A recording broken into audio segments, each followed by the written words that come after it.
এরপরে শুনি আমাকে এই মামলা দিয়েছে। তারপর দিয়ে আমার আস্থা ছিল যে মামলা কিছু করতে পারবে না। কিন্তু যখন আইন বিভিন্নভাবে করা মাত্র সংশোধন করবো তখন তো বুঝলাম যে সাধারণত তখন মানসিক প্রস্তুতি জানে আবার আগে যা করবে সেটাই হবে, ইনশাআল্লাহ কোনো অসুবিধা হবে না। তো এরপরে তো ফাঁসি থেকে মুক্ত হয়ে আমাদের মাঝে চলে আসছে। এবং আমি বললাম অপরাধটা ছিল ইসলামী আন্দোলন করা। আমি শুধু ইসলামী আন্দোলন করার অপরাধ, এটা আমি যখন প্রথম ছাত্র জীবনে ইসলামী আন্দোলনে যোগদান করি, আমি লেখাপড়া ভালো না হলেও স্বাস্থ্য ভালো না হলেও আমার যেখানে মনে এটা একদম ধারণা ইসলামী আন্দোলনের জন্য কষ্ট নির্যাতন ফাঁসি হবেই, এটা নিয়ে চিন্তা করতে হবে। আমার কোনো সময় চিন্তা হতো না আমাকে গ্রেপ্তার, বাসা থেকে গ্রেপ্তার জামাতে গ্রেপ্তার করলো, তারপরে ওইখান থেকে তো আমাদের অফিস বন্ধ, সব বাংলাদেশ হয়ে গেল। আমি দেখছি যে ওই সময় আমাদের যে জনশক্তি ছিল, আমাদের কর্মী সমাজ জানি আমি হিসাব করে দেখেন তার কয়েক গুণ বৃদ্ধি পেয়েছে। অথচ করছে না, অথচ কিন্তু এই 15 বছর আমরা প্রকাশে কাজ করতে পারিনি। অনেকে দেশ থেকে পালিয়ে যেতে হয়েছে, অনেকে ব্যবসা বাণিজ্য বন্ধ হয়ে গেছে, অনেকের পা নষ্ট হয়ে গেছে, চোখ নষ্ট হয়ে গেছে, অনেকে গুম করা হয়েছে, হত্যা করা হয়েছে। কিন্তু এই জুলুম অত্যাচার ইসলামিক আন্দোলনের জন্য একটা নিয়ামত, যত বেশি হয় সংগঠন তত শক্তিশালী হয়, মানুষের প্রতিনিধি কণ্ঠ হয়। এবং এই সমস্ত সময় যে সমস্ত লোকরা ইসলামী আন্দোলন যোগদান করে তারা সাহসী হয়, তারা বীর হয়, তারা ভীতু হয় না। স্বাভাবিক অবস্থায় কিন্তু সুবিধা পাওয়ার জন্য আসে, সুবিধা পাওয়ার পরে কিন্তু আবার দুর্বল হয়ে যায়। এই জন্য ইসলামী আন্দোলন এই জুলুম নির্যাতন যোগ্য পরীক্ষা হবে, এটাকে আমরা সবসময় খেলে গেলে অনিবার্য, এটা হবেই। এটা যদি না হয় সেটাই ইসলামী আন্দোলন চিন্তা করতে হবে। ইসলামী আন্দোলনের সাথে বাতিলের কোনো আপোষ হতে পারে না। আমি আমার পথে চলবো, কে কি বলে বলুক না কেন, আমাকে অনেক কিছু অনেক কথা বলবে, কিন্তু সেই কথার সাথে আমি আপোষ যদি করি তাহলে কিন্তু ইসলামী বিপদে পরিচালিত হবে। আমরা অবশ্যই ক্ষমতায় যেতে চাই, কিন্তু জনতন্ত্র বলেন না। আমি ক্ষমতায় যেতে চাই, আমি ইসলামকে নিয়ে ক্ষমতায় যেতে চাই, ইসলামকে রেখে আমি ক্ষমতায় যেতে চাই না। আমি ক্ষমতায় গেলে হয়তো মন্ত্রী মিনিস্টার হতে পারবো, কিন্তু ইসলাম তো ক্ষমতায় যাবে না। ইসলামকে সাথে নিয়েই ক্ষমতা দেওয়ার চেষ্টাকে বলতে হবে, তাহলে সত্যি করতে আমরা ইসলামী আন্দোলন থেকে ইসলাম প্রতিষ্ঠায় কাজ করতেছি আমরা, সেই কাজটা আমাদের সার্থক হবে। যে সমস্ত ভাইরা শহীদ হলেন তাদের সেই শহীদের আকাঙ্ক্ষা শহীদ হওয়া, যে তাদের জীবনটা দেওয়া সার্থক হবে, আমি তো আপনাদের অনুরোধ করবো, সেটা খেয়াল করবো। আর এই জন্য প্রয়োজন কি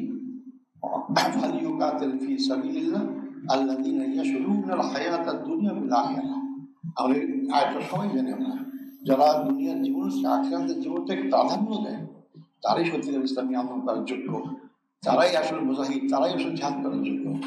তাই দুনিয়াকে আমি ত্যাগ করতে আল্লাহ বলেননি, দুনিয়া ভোগ করবো, দুনিয়ার জন্য আমাকে আমি ইসলামী আন্দোলন কাজের পথে বাধা সৃষ্টি না করবো। আমি ইসলামের কাজ যখন আসবে দুনিয়ার কাজ ছেড়ে দিয়ে আমি সামনে অগ্রসর হবো, আমি তাকে আখেরাতে দিই।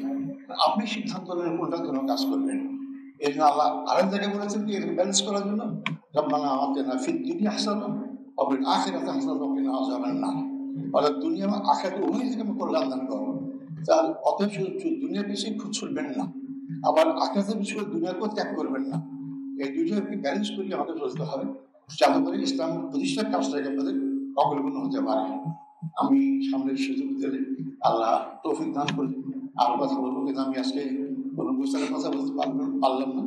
আমি আমাদের শহীদ ভাইদের যারা আমাদের কাছ থেকে চলে গেছেন, আল্লাহ তাদের শাহাদত কবুল করুন, যাদের সমস্ত নেক আমল কবুল করুন। আমরা আমাদের ভাইয়ের জন্য দোয়া করি। শারীরিক মানসিকভাবে অবশ্যই তার উপরে প্রচন্ড চাপ দিয়েছে, এই ব্যাপারে কোনো সন্দেহ নেই। আল্লাহ তাকে ধৈর্য ধরার যে এখতিয়ার দান করেছিলেন, আল্লাহর দরবারে শুকরিয়া আদায় করি, এবং তাকেও তার এই ধৈর্যের ফল আল্লাহ দুনিয়া আখিরাতে দান করুন। আপনারা জানেন যে এই জেলে থাকাকালীন অবস্থায় পরিবার আসলে অনেকটাই ছিন্ন ভিন্ন। ছোট মেয়েটা ছাড়া এখন দেশে আর কেউ নেই, সে একমাত্র ছেলে, সেও দেশের বাইরে চলে যেতে বাধ্য হয়েছে অনেকের মতো। এর মাঝে তিনি জেলে থাকা অবস্থায় ভাবিও দুনিয়া ছেড়ে চলে গেছেন।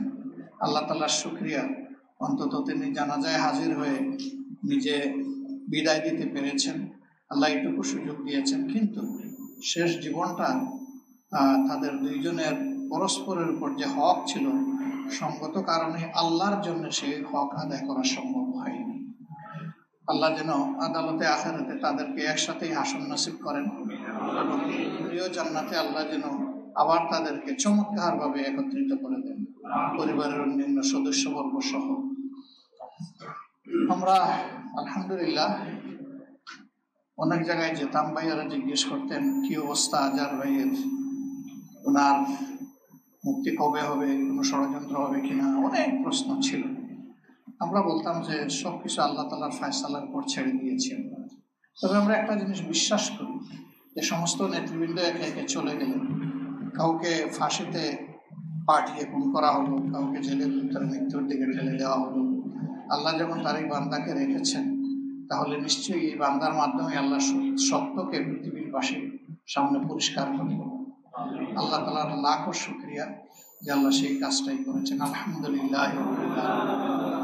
এর মাধ্যমে এটি প্রমাণিত হয়েছে যে আমাদের কলিজার টুকরা সমস্ত নেতৃবৃন্দকে ঠান্ডা মাথায় বিশেষ উদ্দেশ্যে হত্যা করা হয়েছে। সেই উদ্দেশ্যটা আর কিছু নয়, কালামে হাকিমে বর্ণিত উদ্দেশ্য, ওমা নাকামু মিনহুম ইল্লা ইউমিনু বিল্লাহিল আজিজিল হামিদ।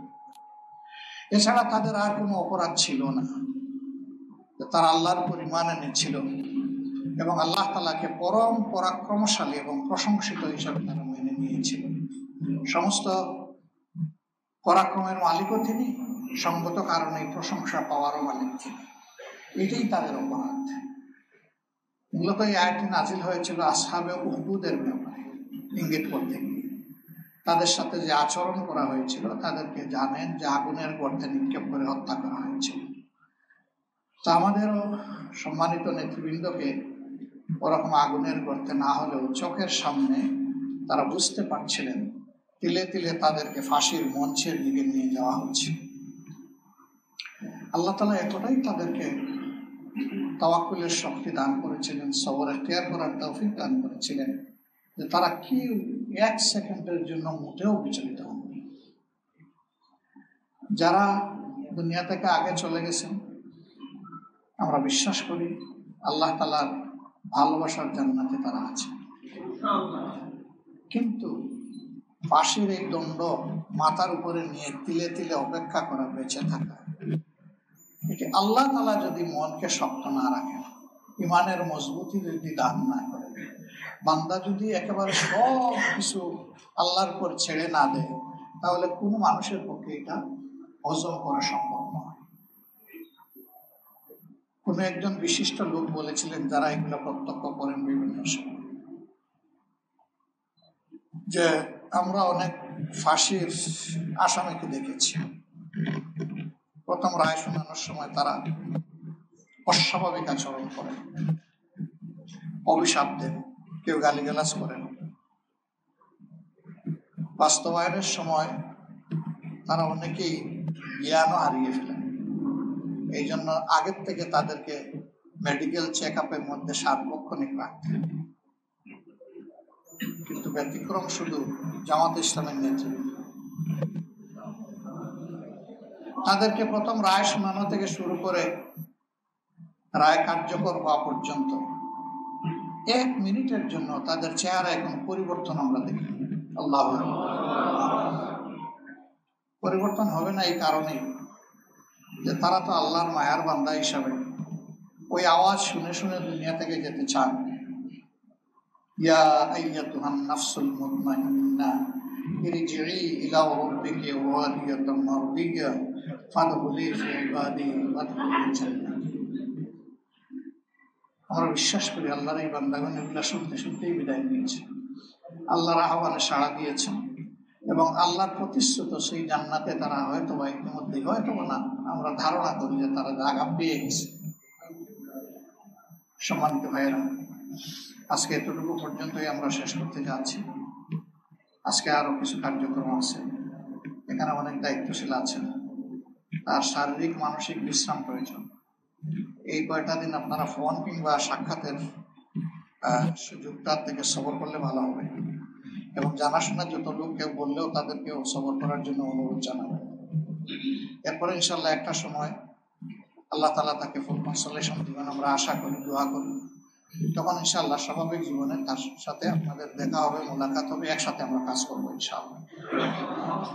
আর ইতিমধ্যেই সংগঠন সিদ্ধান্ত নিয়েছে যে ঢাকায় তার দীর্ঘদিনের যে এলাকাকে তিনি সাংগঠনিক কাজ করেছেন, দায়িত্ব পালন করেছেন আমির হিসাবে, সেই ঢাকায় আলহামদুলিল্লাহ আমাদের ভাইকে নিয়ে আমরা জনগণের কাছে দোয়া চাইব এবং আমাদের পক্ষে সম্ভব বড় পরিসরে আমরা চেষ্টা করব। তিনি তার জন্মস্থানের এলাকায় যাবেন ইনশাআল্লাহ, সময় পরিক্রমায় যেমনটা তিনি কমফোর্ট ফিল করবেন, এবং সেখানেও সারা বাংলাদেশে ঘুরে ঘুরে আমরা আমাদের আবেদন আহ্বান মানুষের কাছে পৌঁছানোর চেষ্টা করেছি গত অক্টোবর মাস থেকে। কিন্তু একটা জায়গা আমরা আল্লাহ তাআলার সাহায্যের দিকে, রহমতের দিকে চেয়ে আমরা বাকি রেখেছি, সেই জায়গাটা রক্ষা করছি। আমরা আমাদের ভাইদেরকে বলেছিলাম ওনাকে সাথে নিয়ে ইনশাআল্লাহ আমরা আসবো, এবং এখানকার এই কর্মসূচি আল্লাহ যেন ওনাকে সাথে নিয়ে আমাদেরকে বাস্তবায়ন করার তৌফিক দান করেন। আপনারা দোয়া করবেন এই আশায় আল্লাহ তাআলা তার রাহমত দিয়ে, নাসরা দিয়ে আমাদেরকে যেন সাহায্য করেন, এবং জনগণের কাছে আমাদের ভাই সহ আমরা যেন আল্লাহর দ্বীনের দাওয়াত উত্তম পন্থায় তুলে ধরতে পারি, মানুষকে সত্যের দিকে, কল্যাণের দিকে, মুক্তির দিকে, দুনিয়ার মুক্তি, আখিরাতের মুক্তি, দুই মুক্তির দিকে আমরা যাতে প্রাণ ভরে রাখতে পারি। আল্লাহ যেন তৌফিক দান করেন। কষ্ট করে শাহবাগে অনেক সময় অপেক্ষা করেছেন, আবার ওখানে থেকে এখানে কষ্ট করে আপনারা সবাই এসেছেন। আল্লাহ তাআলা সকলকে উত্তম জাযা দান করুন